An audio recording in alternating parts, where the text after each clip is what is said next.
So you talked about a lot about values, mindset, ways of thinking as some of the core elements of your teaching philosophy. Um, and of course, you teach students how to gather and evaluate evidence-based knowledge. So, do you integrate different research epistemology? And if so, how do you get around this? So within this course, I do encourage people to think in different ways. And again, I think sometimes it's a case of knowing how to do that in a way that doesn't define the limits of things, doesn't force people into a certain way of thinking.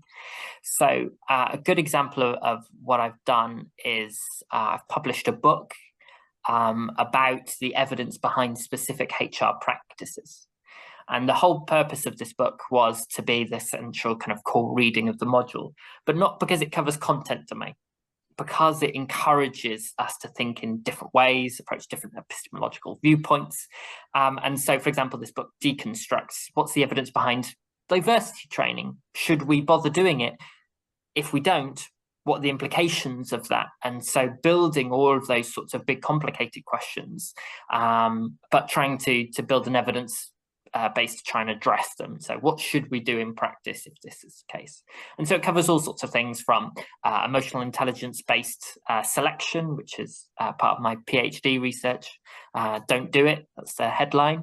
To thinking about some of these more different ways of thinking. And for example, do we need more collaboration in research and in practice to know what's best to do? And I think that ties into some of the kind of different epistemological viewpoints that you can take when looking at sources of evidence. I think it's very easy to try and take one standpoint or viewpoint and try and apply it to another.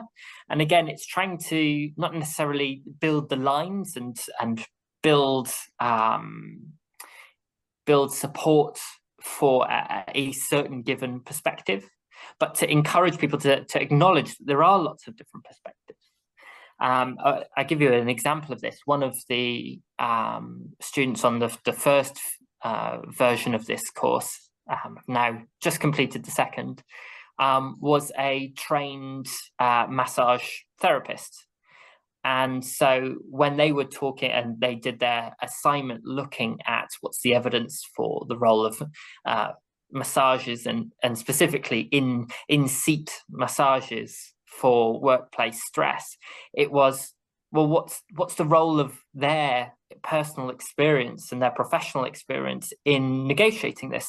And that became a huge part of what they spoke about in their assignment. So how does their viewpoint and their experience match with what certain types of academic sources say? And again, there was lots of interesting differences between what the quantitative research was saying and what the qualitative research was saying. And then they had this interesting third viewpoint, which was, and this was my personal, my professional experience of this. And so this course is designed to kind of facilitate those sorts of links.